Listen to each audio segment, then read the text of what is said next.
আসসালামু আলাইকুম সম্মানিত দর্শক, আশা করি সবাই ভালো আছেন। দেশে এবং প্রবাসে যে যেখান থেকে দেখছেন সকলের সুস্বাস্থ্য কামনা করে আজকের পর্বটি শুরু করছি।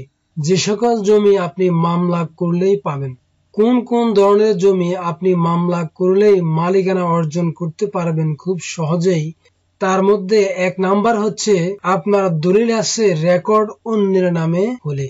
যখন আপনি জমিটি ক্রয় করেছেন, ক্রয় করার সময় আপনি দলিল সূত্রে জমিটির মালিক হয়েছেন, কিন্তু যখন বাংলাদেশের সর্বশেষ ওই রেকর্ডের সময় স্থানীয় এলাকায় উপস্থিত থাকতে পারেননি, যার কারণে আপনার অনুপস্থিতিতে উক্ত জমিটি আপনার নামে রেকর্ডভুক্ত না হয়ে অন্য কোনো ব্যক্তির নামে রেকর্ডভুক্ত হয়ে গিয়েছে। যেহেতু আপনার দলিল আছে রেকর্ড অন্যের নামে হয়ে গিয়েছে, আপনি অবশ্যই উক্ত জমি মামলা করলেই ফেরত পাবেন। এক্ষেত্রে আপনি আদালতে গিয়ে একজন আইনজীবীর শরণাপন্ন হয়ে রেকর্ড ক্যান্সেলেশন বা রেকর্ড সংশোধন মামলা করে আপনার জমিটি আপনি ফিরে পেতে পারেন। আপনাকে অবশ্যই একজন বিজ্ঞ সিভিল লয়ারের মাধ্যমে মামলা রুজু করে তারপর আপনার জমিটি আপনার কাছে ফিরে নিয়ে আসতে হবে।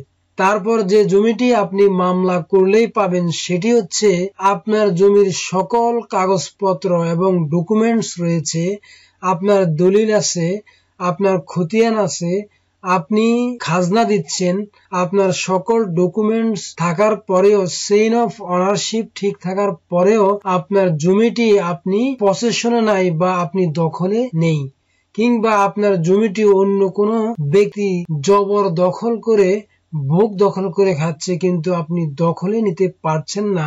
এই ক্ষেত্রে আপনি যদি সিভিল আদালতে দখল পুনরুদ্ধারের মামলা করলে আপনার জমিটি আপনি অবশ্যই ফেরত পাবেন। তারপর যে জমিটি আপনি মামলা করলেই অবশ্যই ফেরত পাবেন সেটি হচ্ছে যদি কেউ আপনার পৈতৃক সম্পত্তি কিংবা আপনার ক্রয়কৃত সম্পত্তি আপনি বিক্রি করেননি, কিন্তু অন্য কোনো অসাধু চক্র তারা আপনার জমিটি জাল দলিল তৈরি করে কিংবা ভুয়া দলিল তৈরি করে আপনার জমিটি তারা ভোগ দখল করে নিয়েছে। কিন্তু প্রকৃত অর্থে উক্ত জমিটি যদি আপনি উত্তরাধিকার সূত্রে পেয়ে থাকেন, ওই ক্ষেত্রে আপনার পিতা বিক্রি করেনি কিংবা আপনিও বিক্রি করেননি।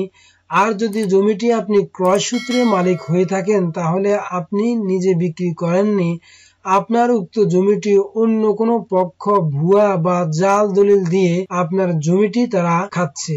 তাহলে আপনি যদি আদালতে মামলা করেন তাহলে আপনি অবশ্যই আপনার জমিটি ফেরত পাবেন।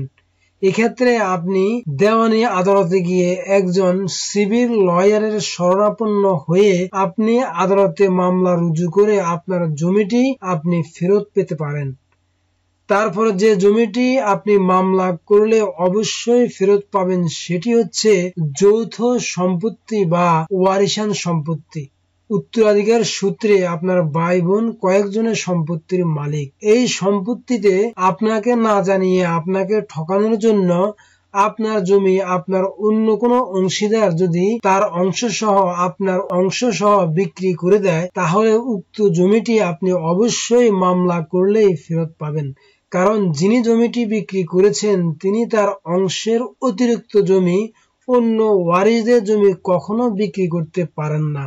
যারা জমি খেগু, যারা অনেক অর্থ সম্পদশালী বা যাদের অনেক ক্ষমতা রয়েছে, তারা আপনার জমিটি ভোগ দখল করে ভুয়া কাগজপত্র তৈরি করে তাদের নামে রেকর্ডভুক্ত করে নিয়েছে, কিন্তু তারা জমির প্রকৃত মালিক নয়।